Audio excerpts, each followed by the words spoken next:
शनैश्चरम्।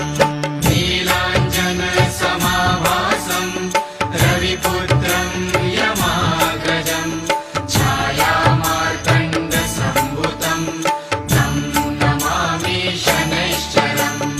नीलाञ्जनसमाभासं रविपुत्रं यमाग्रजं छायामार्तण्डसम्भूतं तं नमामि शनैश्चरम्।